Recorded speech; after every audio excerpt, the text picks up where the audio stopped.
बिस्मिल्लाहिर्रहमानिर्रहीम। अस्सलाम वालेकुम व्यूवर्स, मैं आपकी host Fiza इसराई।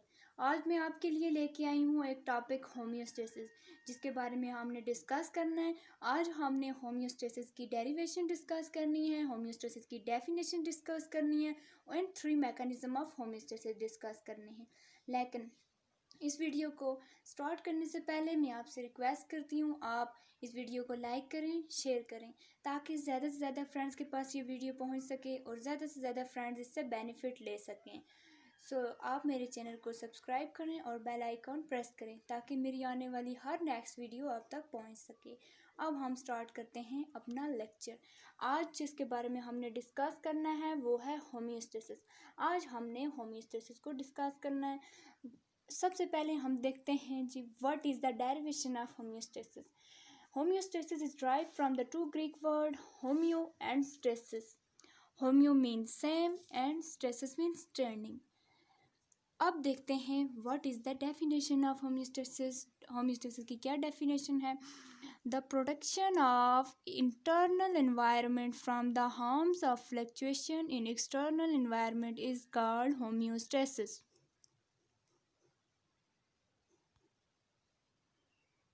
It's mean that protection of internal environment का मतलब ये हो गया कि हमें जो ऑर्गेनिज्म है उसके अंदरूनी टेम्परेचर को मेंटेन रखता है homeostasis.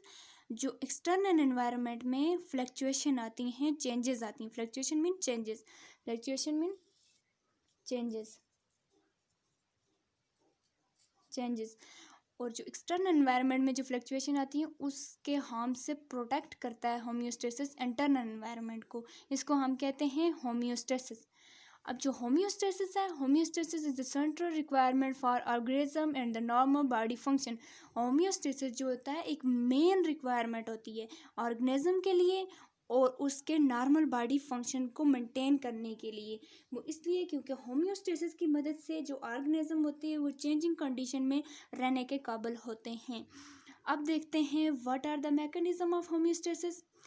3 mechanism of homeostasis: osmoregulation, excretion, thermoregulation.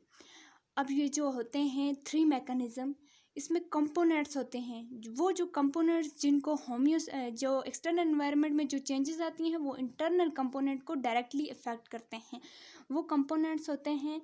Osmo regulation में जो कंपोनेंट होते हैं जो इफेक्ट होते हैं उनको मेंटेन किया जाता है, वो होता है वाटर और सल्यूट्स।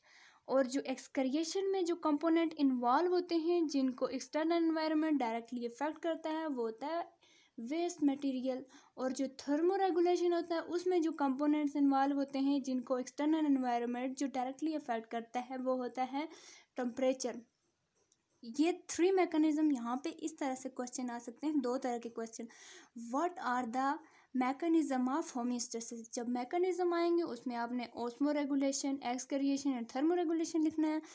कभी कभी ये क्वेश्चन भी आता है what are the component of homeostasis. Component of homeostasis आएंगे तो आपने लिखना है water and solutes, waste material and temperature. अब हम देखते हैं what are the osmoregulation. Osmoregulation को देखते हैं। ऑस्मो रेगुलेशन के कंपोनेंट्स, जो कंपोनेंट्स इन्वॉल्व होते हैं ऑस्मो रेगुलेशन में जो एक्सटर्नल एनवायरनमेंट से डायरेक्टली इफेक्टेड होते हैं, वो कंपोनेंट्स होते हैं या तो हम सॉल्वेंट होता है या फिर वाटर होता है। वाटर या सॉल्वेंट दोनों एक ही होते हैं, ये दोनों इफेक्ट होते हैं। या फिर सल्यूट होता है। ये दोनों चीज़ें जो होती हैं ये ऑस्मो रेगुलेशन में इफेक्टेड होती हैं एक्सटर्नल एनवायरनमेंट से। अब देखते हैं हम इसके definition. What is the definition of homeostasis? The maintenance of water and solute concentration within the body of organism with respect to external environment is called osmoregulation. इसके जो कंपोनेंट्स थे वो थे वाटर और सल्यूट्स।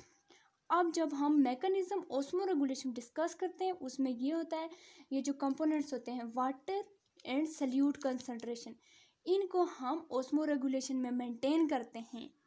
ऑस्मो रेगुलेशन में body के अंदर within the body maintain करते हैं with respect to the external environment. External environment में जो चेंजेस आती हैं उनके मुकाबले में हम जो होम्योस्टेसिस में जो एक होता है मैकेनिज्म ऑस्मो रेगुलेशन, उसमें हम वाटर और सल्यूट की कंसंट्रेशन को ऑर्गेनिज्म की बॉडी में हम क्या करते हैं, इसको मेंटेन करते हैं। अब देखते हैं ऐसा कौन सा ऑर्गन है जो बॉडी में इन्वॉल्व होता है ऑस्मो रेगुलेशन में जो कंपोनेंट्स होते हैं वाटर और सॉल्यूट की मेंटेनेंस में। अब इसकी एग्जांपल देखते हैं। What is the example of homeostasis? जो भी कंपोनेंट आप मैकेनिज्म आप डिस्कस करते हैं उसकी एग्जांपल साथ देनी मस्ट है।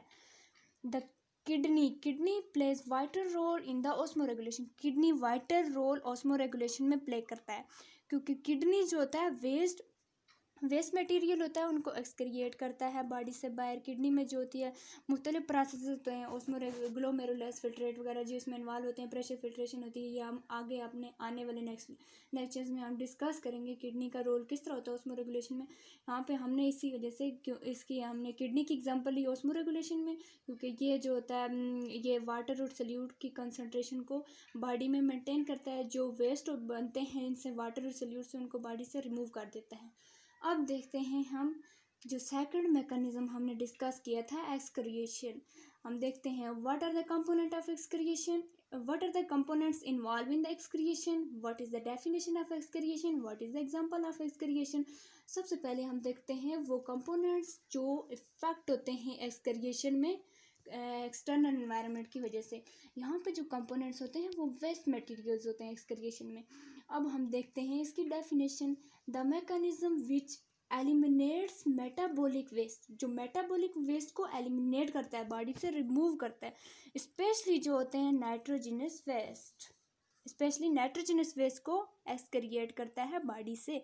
इसको हम क्या कहते हैं एक्सक्रिएशन। नाइट्रोजनस वेस्ट क्या होते हैं? नाइट्रोजनस वेस्ट में NH3 आ जाते हैं, NH3 आ गए, यूरिक एसिड आ गया, यूरिया आ गया, ये आते हैं नाइट्रोजनस वेस्ट में। इनको रिमूव करता है, इसको रिमूव किया जाता है इस प्रोसेस एक्सक्रिएशन में। अब देखते हैं what is the example of excretion जो इस हमारी बॉडी में इन्वॉल्व होती है एक्सक्रिएशन में। वो क्या होती है? स्वेटिंग जो होती है वो बहुत इंपॉर्टेंट एग्जांपल है एक्सक्रिएशन में। हमारी बॉडी में जब जो ज़्यादा सॉल्ट्स बन जाते हैं उनको बॉडी से रिमूव किया जाता है स्वेटिंग के ज़रिए। स्वेट ग्लैंड होते हैं बॉडी में, जब बॉडी में जो ज़्यादा सॉल्ट्स वगैरह बन जाते हैं तो स्वेट ग्लैंड जो होते हैं वो उनको ऑर्डर, बॉडी में जो रिसेप्टर होते हैं वो स्वेट ग्लैंड की तरफ ऑर्डर लेके जाते हैं और स्वेट ग्लैंड प्रोसेस करते हैं स्वेटिंग का। इस तरह से जो होता है स्वेटिंग में जो होता है एक्सक्रिएशन में इन्वॉल्व होता है। अब हम देखते हैं third mechanism of osmo regulation, third mechanism of homeostasis. Third mechanism है थर्मोरेगुलेशन। हम देखते हैं थर्मोरेगुलेशन के कंपोनेंट्स, थर्मोरेगुलेशन की डेफिनेशन, थर्मोरेगुलेशन की एग्जांपल। जो कंपोनेंट इन्वॉल्व हैं जो थर्मोरेगुलेशन में इफेक्ट होते हैं एक्सटर्नल एनवायरनमेंट में, वो होते हैं टेम्परेचर। इसमें टेम्परेचर इफेक्टेड होता है किससे? एक्सटर्नल एनवायरनमेंट से। उसके बाद आप देखते हैं definition. The maintenance of internal temperature within a tolerable range with respect to external environment is called thermoregulation. जो इंटरनल टेम्परेचर होता है उसको टॉलरेबल रेंज कहते हैं, काबिले बर्दाश्त रेंज, जो हम बर्दाश्त कर सकते हैं उस रेंज में जो टेम्परेचर को मेंटेन किया जाता है थर्मोरेगुलेशन के मैकेनिज्म में। जो एक्सटर्नल एनवायरनमेंट में जो चेंजेस आती हैं उन चेंजेस के मुकाबले में इसको मेंटेन किया जाता है इंटरनल टेम्परेचर को टॉलरेबल रेंज में, उसमें इस मैकेनिज्म थर्मोरेगुलेशन में। अब हम देखते हैं example. What is the example of thermoregulation? Thermoregulation की एग्जांपल भी होती है स्वेटिंग इस तरह से इन्वॉल्व होती है थर्मोरेगुलेशन में कि जब हमारे बॉडी की हीट बहुत ज़्यादा हो जाती है बॉडी में तो स्वेट ग्लैंड्स जो होते हैं एक्टिवेट होते हैं, वो स्वेटिंग का प्रोसेस करते हैं जिसकी वजह से हीट जो होती है वो रिमूव होती है बॉडी से, एक्सेस हीट। और ये जो स्वेटिंग का प्रोसेस होता है इससे हमें कूल फील होती है। आज का जो हमारा लेक्चर है वो एंड हो गया। आज आपको अगर वीडियो पसंद आई है तो इसको लाइक और शेयर करें ताकि ज़्यादा से ज़्यादा फ्रेंड्स के पास ये पहुंच सके और ज़्यादा से ज़्यादा फ्रेंड इससे बेनिफिट ले सकें। और आप इस चैनल को सब्सक्राइब करें, बेल आइकन प्रेस करें ताकि मेरी आने वाली नेक्स्ट वीडियो आप तक पहुंच सके।